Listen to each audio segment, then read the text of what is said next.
guys, and welcome back for another tutorial. Today I'm going to be showing you how to make skate guards for your skates, of course. I have two different variations, so I'm actually going to be making one in this tutorial, and then I'll have a separate video for the second one. So I have more of a utilitarian type version that has waterproof canvas on it. It's got a piece of this webbing on the bottom to protect your floors if your child decides to walk around in them. It has terry cloth on the lining, which will help to absorb the water and keep your blades nice and rust free. But then I also have this variation, which is sort of a puffy variation, and this one is kind of designed for the more important skates, the ones that you don't want scratched or rusted, and more for the figure skater. So today I'm going to be showing you how to make the puffy version, and I'll have a link in the cards or in the description box or the first comment where you can get the link for the video for this type of skate guard. But I wanted to show you both just in case you were hunting for skate guards, and now we'll be making this one in this video. So I'm just going to give you a closer look of this type of skate guard. So it does have this beautiful terry cloth lining, and it has sort of a slot down here, which is where your blade will rest. And then the toe and the heel will kind of nestle into there. So it has elastic around here to keep it nice and cinched in, and it'll make sure that your blades stay nice and dry, as well as keep rust from forming, and then keep your blades from getting scratched if you go to throw it in your your bag or whatever. So they're super easy to make. I will have, of course, all the instructions over at the blog post. There will also be a downloadable PDF that'll be available for sale over at the Etsy shop. So if you're interested in getting that, then you can head over to the blog post, and all the links will be there for you. Okay, so first we're going to talk about some of the fabrics that you can use for this type of skate guard.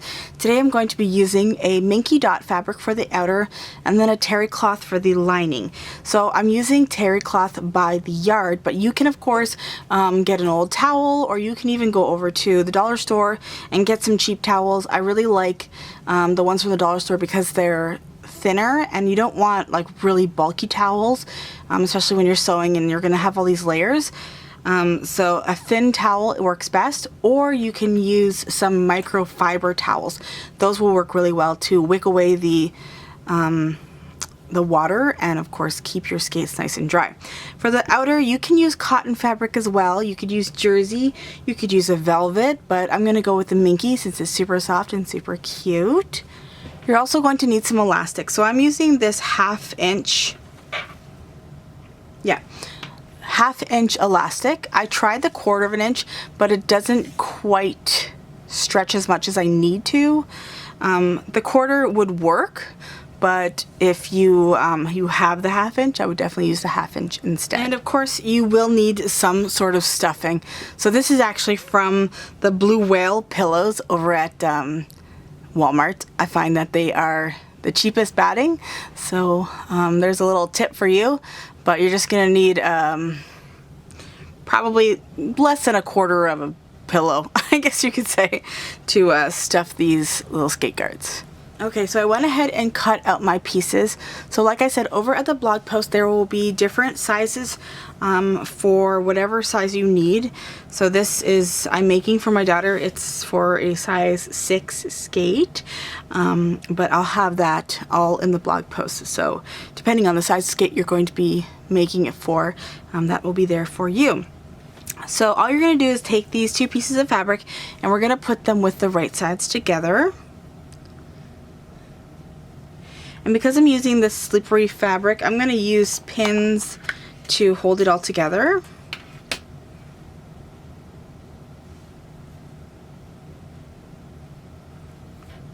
But you can of course use clips too if you want to. I got these adorable little pins off of Shein. They're little buttons. Or they look like buttons, they're not buttons. They just appear to be buttons. And Minky is super slinky and likes to slip around, so Just want to make sure everything is not going to be moving around. And I do also recommend, if you're using this type of fabric, you might want to switch over to a walking foot. I always have a hard time with my Minky feeding through the machine at the same rate. Okay. So you're just going to do a straight stitch down here and down here. Now you can use a serger for this project, but you will have to use a regular sewing machine at the same time. So I'm just going to do everything on the regular sewing machine because it's just easier that way. Okay, so I'm just going to be using my Presto Baby Lock machine. It's my new machine and I'm super excited to work with it for you guys. So I'm going to go ahead and just do a straight stitch right down here.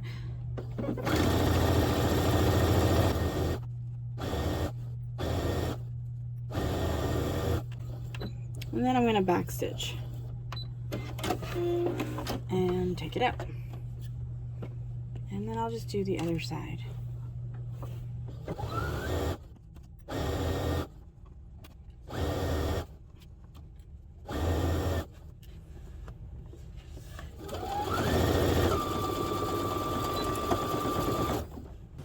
Okay, so the next thing we're going to do is we're going to flip it right sides out, and if you want to press it, you are totally welcome to do so. It's kind of harder to press the Minky and the Terry, but if you have cotton fabric, that would actually work well. So you're just going to try to make it as even as possible on both sides, and it doesn't really matter if you can see the Terry from this side, because once you get it all sewn, you're gonna see it all. So if you need to, you know, just kind of clip these down. Sometimes I do that just so that it doesn't shift on me.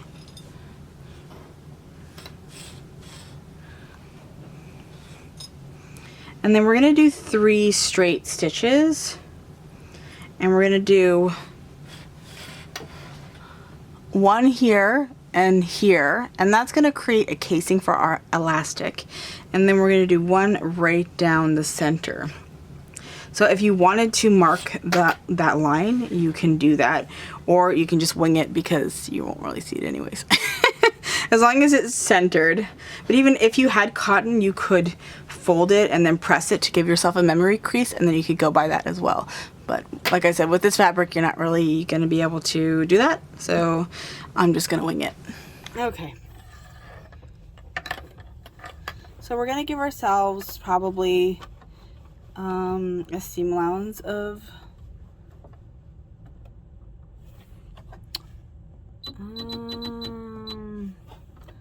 like a 1/2 inch. Just enough so that we can get our elastic through it.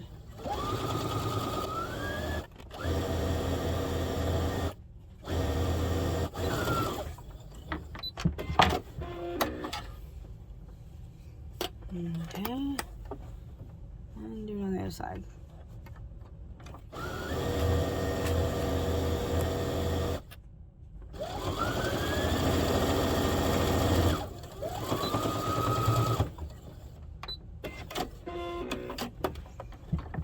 Okay, and I'm just gonna put my needle back in my center position, and then I'm just going to kind of visually make sure that the fabric is even on both sides.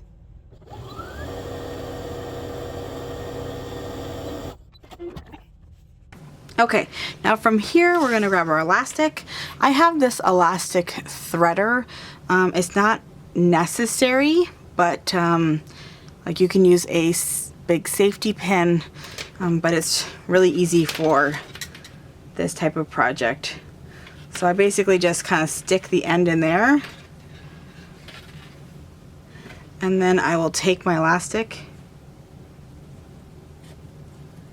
and I will put it through there's like an eye, and then just pull it through. Now I'm gonna do this at the machine because I don't necessarily know how much elastic I'm gonna need. So basically what I'm going to do is I'm going to tack this now. I've kept my elastic long, so I'm just gonna tack that.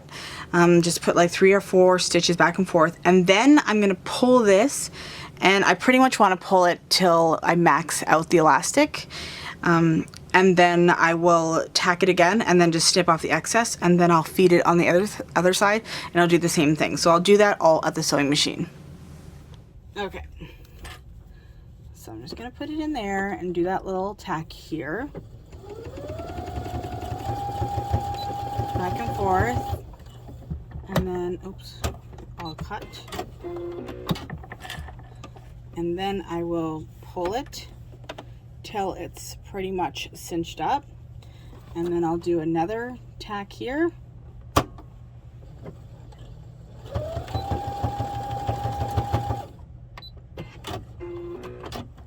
take it out, and then I will snip it off, and then it's done.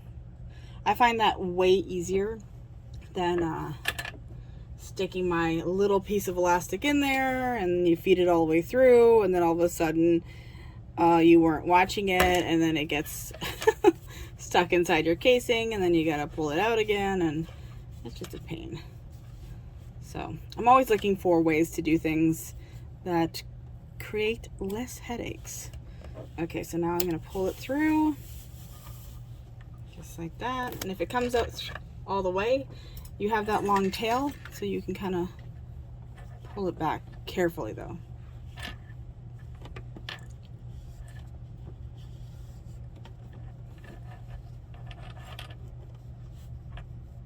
There, okay.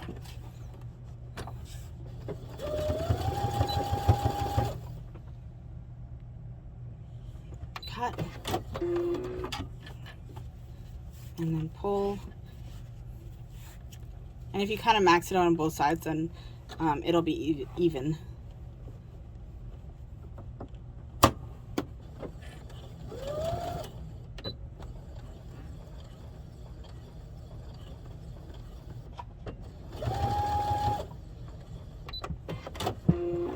Okay. And then cut it off. Okay, so now from here, we're actually going to sew up one side, and that's just going to allow us to stuff the other side and make sure that no stuffing comes out. So we're just going to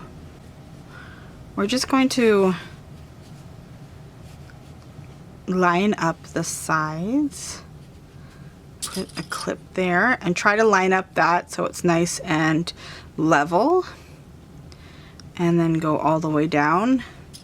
And if you want to do the serger for this point, because then that would finish off those raw edges, you can do that, but they will be on the inside of your skate guard, and there's a good chance that, you know, you won't see it at all. So unless people decide they want to open it up and look on inside, it will look perfect on the outside. So it doesn't matter, it's up to you what you want to do. So I'm just going to go ahead and do a straight stitch across there. I usually start on this side just because it's super bulky over here, and so we can easily go like this. And if you want to do pinking shears or whatever, also you can do that to just, you can also do a zigzag stitch. If you want to do a zigzag stitch along there and finish it off, you can do that. If you want, maybe I'll do that in, maybe I'll just do that and then I'll show you. Okay. I'm just gonna do like a 1/4 inch seam allowance, and making sure, and even like if you have the elastic sticking out a little bit, that's good, because then you can extra reinforce that elastic so it doesn't, you know, come out one day.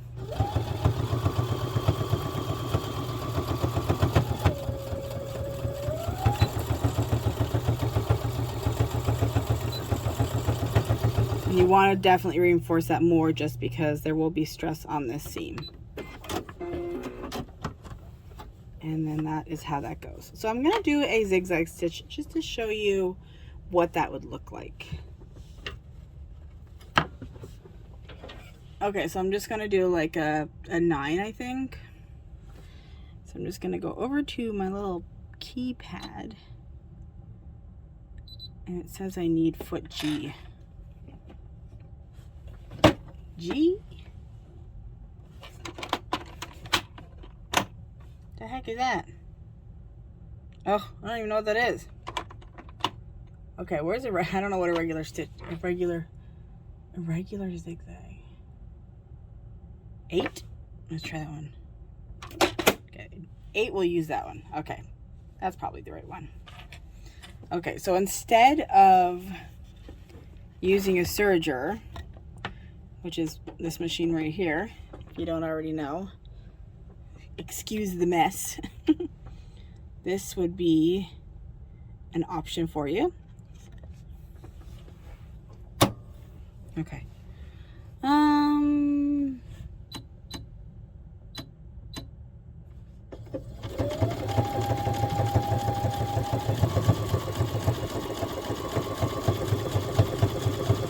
So if you do it like right on the edge and your needle goes into the fabric and out of the fabric, into the fabric, that'll kind of give it an overlock look. There is, I'm sure, covers or overlock stitches. I don't know which one they are.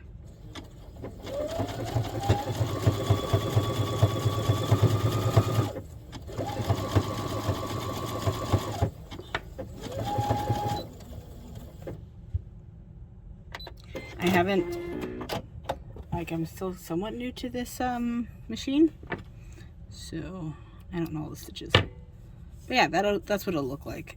So if you do have fabric that frays or whatever, that'll stop that from happening. So if you don't want to stuff these, you really don't have to. So you could just do this seam here and then just leave it. And then it would be really cute, soft skate guard. The reason why we stuff them is to add that padding so that other things can't damage the blade. So yeah, just so you know. But we're gonna go on to the next step, which is stuffing. Okay, so now it is time for stuffing. I have my bag of stuffing next to me. I have some on the table. So basically all you're gonna do is stuff both sides as equally as possible. I don't know what that means. If you want to get really precise, you could weigh your stuffing. But I'm just going to kind of stick it in to both sides. And I have a knitting needle. If you do buy the regular polyester fill, then they give you like a chopstick in there, kind of, you know, and that's for, I remember getting those sticks and I was like, what on earth is this for? But it's basically to just help feed your stuff, so you can feed it right into that corner. But I need to get some more in there before we get to poking. But I'm gonna go ahead and I'm gonna speed this part up because it does take a minute. So I will come back when, or you will see when I'm done.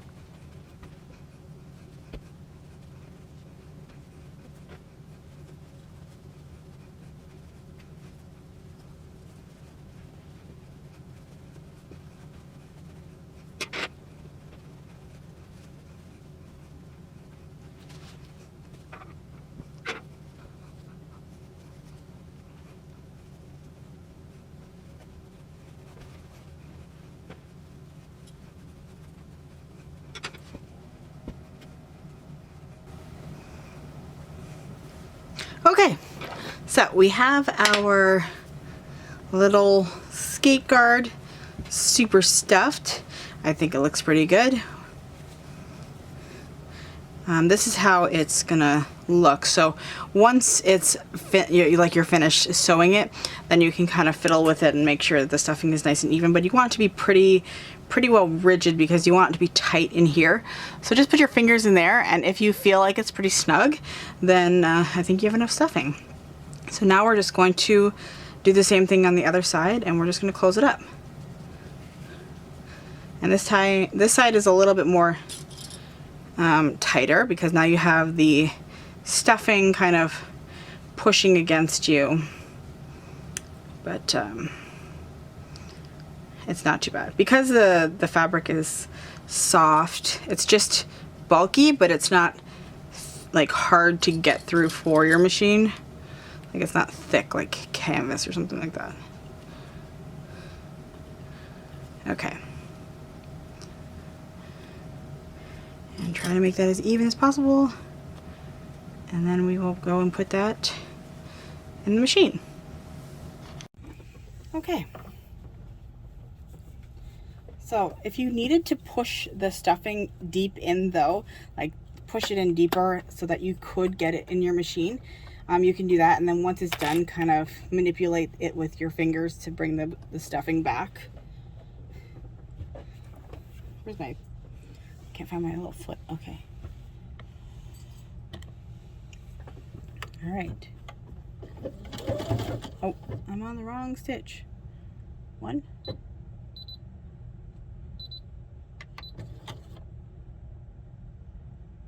3. Sure. Back stitch.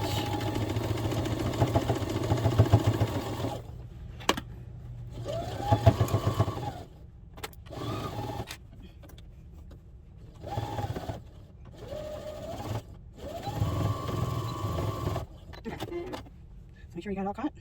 Not really. Sometimes it's a little bit more difficult.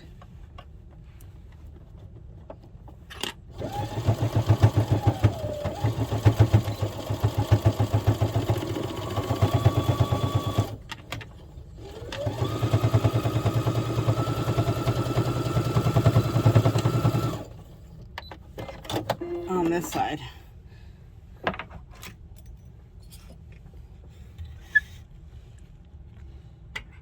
Okay, so I'm just gonna cut off some of the excess again.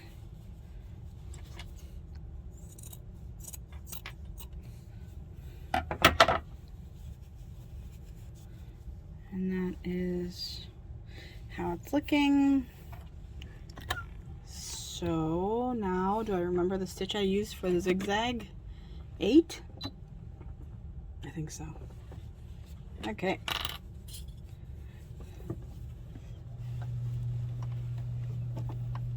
I'm not gonna do it at the elastic, just here.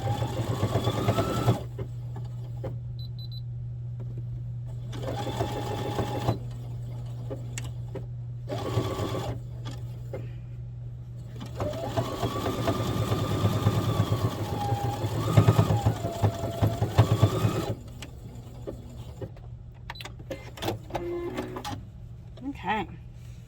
Okay, so the last thing to do is just to cut off any of your threads, and then you can flip it with the right sides out, and you can kind of, I have dog fur on this.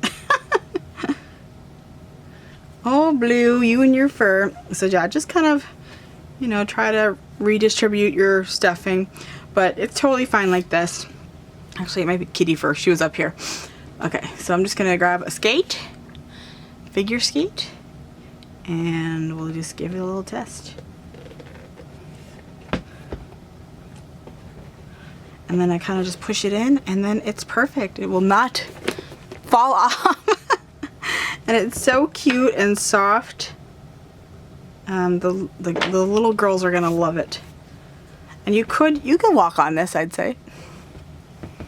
But it's definitely to preserve your skates and keep them nice and dry. So I hope you enjoyed this tutorial. If you did, please give me a big thumbs up. Don't forget to subscribe if you're not already. And if you do decide to make these, come over to Instagram or Facebook. Definitely share with the Charmed by Ashley community. And thank you so much for watching, and I'll see you guys in my next tutorial. Bye guys!